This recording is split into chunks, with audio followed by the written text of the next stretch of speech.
بسم اللہ الرحمن الرحیم۔ معرف القرآن سورہ بقرہ کا سبق نمبر 67 ہے، 3 آیات ہیں جس کا ترجمہ اور تفسیر ہم آج کے سبق میں پڑھیں گے۔ مکہ مکرمہ کے باسیوں کو جو اللہ رب العزت کی جانب سے پھلوں کا رزق دیا گیا ہے اس کے بارے میں ان آیات میں تذکرہ موجود ہے۔ اعوذ باللہ من الشیطان الرجیم، بسم اللہ الرحمن الرحیم۔ وَإِذْ قَالَ إِبْرَاهِيمُ رَبِّ اجْعَلْ هَذَا بَلَدًا آمِنًا وَارْزُقْ أَهْلَهُ مِنَ الثَّمَرَاتِ مَنْ آمَنَ مِنْهُمْ بِاللَّهِ وَالْيَوْمِ الْآخِرِ قال ومن كفر فأمتعه قليلا ثم أضطره إلى عذاب النار وبئس المصير وإذ يرفع إبراهيم القواعد من البيت وإسماعيل ربنا تقبل منا إنك أنت السميع العليم ربنا واجعلنا مسلمين لك ومن ذريتنا أمة مسلمة لك وأرنا مناسكنا وتب علينا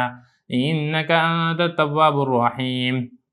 صدق اللہ العظیم۔ لفظی ترجمہ دیکھ لیں۔ واو اور اذ یاد کرو اس وقت کو جب قالا کہا ابراہیم نے رب اے میرے رب اجعل بنا ہذا اس کو بلد شہر آمینہ امن کا واو اور ارزق رزق دے اہل والے ہو اس شہر کے اس شہر والوں کو رزق دے من سے ثمرات پھلوں من جو شخص آمنا ایمان لائے من سے ہم ان میں سے باللہ اللہ پر واو اور یوم دن آخر آخرت کا قالا اللہ نے فرمایا واو اور من جس شخص نے کفرا کفر کیا فومتیو فائدہ پہنچاؤں گا میں ہو اس کو قلیلا تھوڑا ثم پھر استرو مجبور کر دوں گا یا زبردستی لاؤں گا ہو اس کو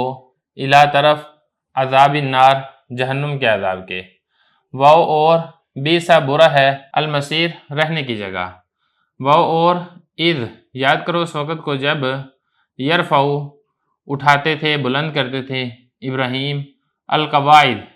بنیادیں من سے بیت گھر یعنی اللہ کے گھر کی بنیادیں اٹھاتے تھے واو اور اسماعیل اور یہ کہتے تھے ربنا اے ہمارے رب تقبل قبول کر لیجئے من سے نہ ہم من نہ ہم سے ان نہ بے شک کا آپ انتا آپ ہی ہیں السمیع سننے والے العلیم جاننے والے اور یہ بھی کہتے تھے ربنا اے ہمارے رب واو اور اجعل کر دیجئے نہ ہمیں مسلمینی فرما بردار لام لیے کاف آپ کے لکا آپ کا فرما بردار واو اور من سے ذریت اولاد نہ ہماری اور ہماری اولاد میں سے بھی کر دیجئے امتن ایک جماعت مسلمتن فرما بردار لام لیے کاف آپ کی واو اور اری دکھا نہ ہمیں مناسک حج کے ارکان نہ ہمارے واو اور تب توبہ قبول کر علینا ہم پر انکا بے شک آپ انتا آپ ہی ہیں التواب توبہ قبول کرنے والے الرحیم رحم کرنے والے۔ لفظی ترجمہ ہو گیا، اس کا بامحاورہ ترجمہ دیکھ لیں۔ اور اس وقت کو یاد کرو جس وقت ابراہیم یہ کہتے تھے اے میرے رب بنا دیجئے شہر کو امن والا اور اس شہر والوں کو رزق دیجئے پھلوں میں سے جو ایمان لائے اللہ پر اور آخرت کے دن پر۔ اللہ نے فرمایا اور جو کفر کرے گا میں اس کو بھی تھوڑا نفع پہنچاؤں گا، پھر میں اسے مجبور کر کے لے جاؤں گا جہنم کے عذاب کی طرف اور وہ بری رہنے کی جگہ ہے۔ اور اس وقت کو یاد کرو جس وقت ابراہیم بیت اللہ کی بنیادیں بلند کرتے تھے اور اسماعیل اور یہ والے الفاظ کہتے تھے اے ہمارے رب آپ اس کو قبول کر لیجئے ہماری جانب سے، بے شک آپ سننے والے جاننے والے ہیں۔ اور یہ بھی کہتے تھے اے ہمارے رب ہمیں اپنے حکم کا فرما بردار بنا اور ہماری اولاد میں سے بھی ایسی جماعت بنا جو آپ کے حکم کی فرما بردار ہو اور ہمیں ہمارے حج کے طریقے سکھا اور ہماری توبہ کو قبول کر لیجئے، بے شک آپ توبہ قبول کرنے والے رحم کرنے والے ہیں۔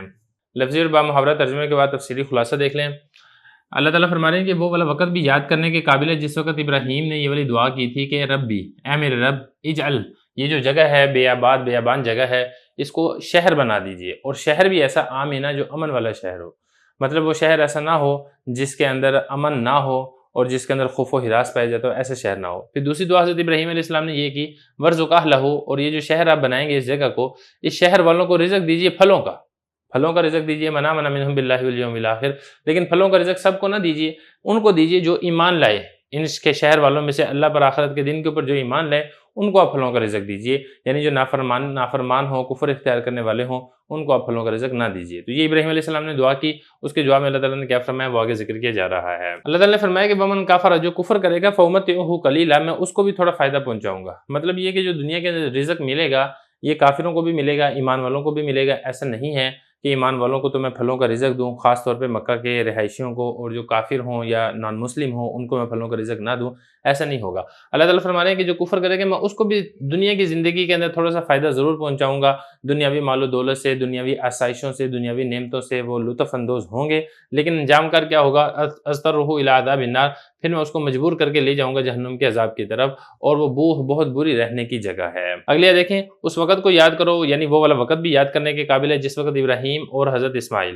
یہ دونوں بیت اللہ کی جو بنیادیں تھے ان کو بلند کر رہے تھے، یعنی بیت اللہ کی تعمیر کر رہے تھے، اور ساتھ ساتھ یہ والی دعائیں مانگ رہے تھے، ربنا تقبل منا، اے ہمارے رب ہم یہ ایک کام تو کر رہے ہیں، اس میں کوئی شبہ نہیں ہے، بہت بڑا اونچا عظیم الشان کام ہے، لیکن اگر آپ قبول نہ کریں گے تو پھر بالکل بیکار اور بے فائدہ ہے، اے ہمارے رب قبول کر لیجئے، بے شک آپ سننے والے جاننے والے ہیں۔ اس کے بعد آگے دوسری دعا کی، اے ہمارے رب ہمیں اپنے حکم کا فرما بردار بنا دیجئے، یعنی مجھے بھی اور میرے بیٹے اسماعیل کو بھی، اور ہماری اولاد میں سے بھی ایک ایسی جماعت پیدا کیجئے جو آپ کے حکم کی فرما بردار ہو، نافرمان نہ ہو، وَأَرِنَا مَنَاسِكَنَا، اور ہمیں حج کے طریقے دکھا، یعنی حج کے طریقے سکھلا، یعنی حج کرنے کا کیا طریقہ ہے اس کی طرف بھی ہماری رہنمائی کیجئے، وَتُبْ عَلَيْنَا، اور ہماری توبہ قبول کر لیجئے، اِنَّكَ أَنْتَ التَّوَّابُ الرَّحِيمُ، بے شک آپ توبہ قبول کرنے والے، رحم کرنے والے ہیں۔ دیکھیں یہ والی جو آیت ہے وَإِذْ قَالَ إِبْرَاهِيمُ رَبِّ اجْعَلْ، یہاں پہ حضرت ابراہیم علیہ السلام نے جو دعائیں مانگی ہیں ان کا تذکرہ کیا جا رہا ہے۔ تو جو پہلی دعا مانگی ہے اس کو شروع کیا ہے ربی سے۔ اب یہ جو ربی کا لفظ ہے اس کے بارے میں تھوڑا سا سمجھیں، اس کا مطلب ہوتا ہے میرا پالنے والا،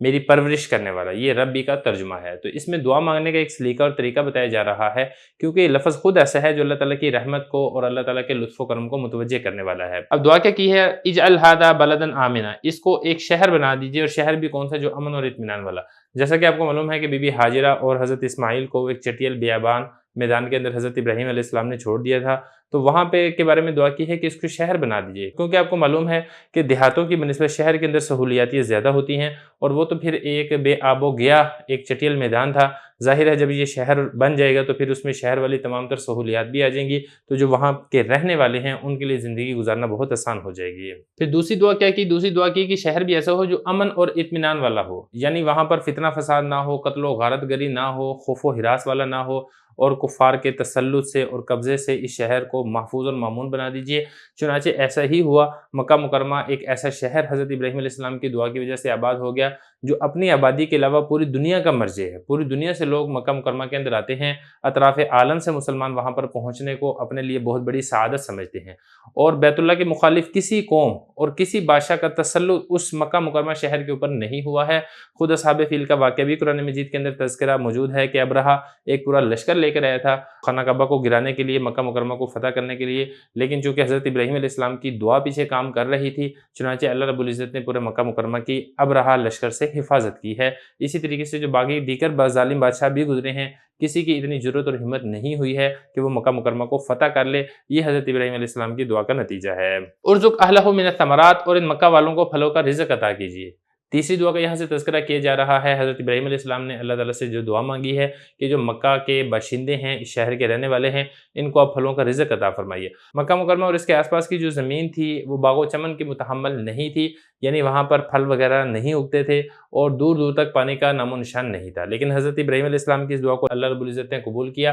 اور مکہ مکرمہ کے قریب ہی طائف نامی ایک ایسا خطہ بنایا جہاں پر کثرت سے بہترین پھل پیدا ہوتے ہیں اور مکہ مکرمہ میں آ کر فروخت ہوتے ہیں۔ بلکہ اب تو مکہ مکرمہ ایک ایسا شہر بن چکا ہے کہ جہاں پر پوری دنیا میں بھی جہاں پر بھی کوئی اچھا پھل پیدا ہوتا ہے وہ مکہ مکرمہ کھینچ کر آ جاتا ہے، جو کہ حضرت ابراہیم علیہ السلام کی دعا کا نتیجہ ہے۔ ایک اور بات سمجھنے کی ہے، یہاں پر لفظ استعمال کیا گیا الثمرات۔ ثمرات یا ثمرتن کی جمع ہے، جو کہ درخت کے پھل کو کہا جاتا ہے۔ بظاہر اسے یہی سمجھا جا رہا ہے کہ اس سے مراد یہ ہے کہ مکہ کے باشندوں کو پھلوں کا رزق عطا کیجیے، یعنی درختوں کے پھلوں کا۔ لیکن عرف کے اندر ثمرہ ہر چیز کی پیداوار کو کہا جاتا ہے، لہذا اس کے اندر درختوں کی پیداوار یہ بھی داخل ہے، اس کے اندر اجناس یہ بھی داخل ہیں، اور اسی طریقے سے کوئی دیگر ضروریات زندگی کی جو بھی پیداوار ہے وہ سب کی سب اس کے تحت داخل ہے۔ چنانچہ ایسا ہی ہوا ہے، مکہ مکرمہ آج کے دور میں ایک ایسا شہر بن چکا ہے کہ پوری دنیا کی ہر قسم کی پیداوار جو کہ ضروریات زندگی کے لیے اور اسی طریقے سے تلذذ کے لیے استعمال کی جاتی ہے، وہ مکہ مکرمہ میں کھنچ کر پہنچ جاتی ہے۔ من آمن منہم باللہ والیوم الآخر۔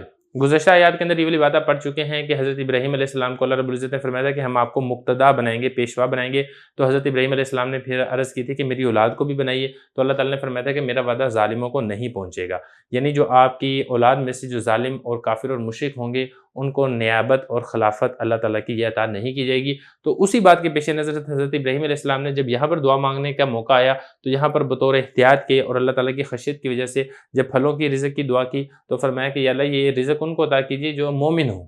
ایمان والے ہوں، اعمال صالح اختیار کرنے والے ہوں، اور کافر اور مشرک چونکہ مکہ شہر کے اندر وہ بھی رہا کرتے تھے ان کو آپ یہ والے رزق اور نعمتیں نہ عطا کیجیے۔ تو یہ تذکرہ کیا جا رہا ہے کہ حضرت ابراہیم علیہ السلام نے جو دعا کی ہے پھلوں کی، ساتھ یہ بھی کہہ دیا من آمن منہم باللہ والیوم الآخر، جو اللہ پر آخرت کے دن پر ایمان لائے آپ ان کو یہ رزق عطا کیجیے، یعنی جو کفار ہیں مشرکین ہیں ان کو آپ نہ عطا کیجیے۔ تو اللہ تعالیٰ نے فرمایا ومن کفر، ایسی بات نہیں ہے جو کافر اور مشرک ہیں ہم ان کو دنیاوی نعمتیں ہم ان کو بھی عطا کریں گے۔ دنیاوی نعمتوں میں ہمارے نزدیک کافر اور مسلم کی تخصیص نہیں ہے، بلکہ اللہ تعالیٰ کافر کو دنیاوی نعمتیں زیادہ عطا کرتے ہیں کیونکہ آخرت میں ان کا کوئی حصہ نہیں ہے، لیکن مومن کو چونکہ آخرت کے اندر بڑھ چڑھ کر حصہ دیا جائے گا، اس لیے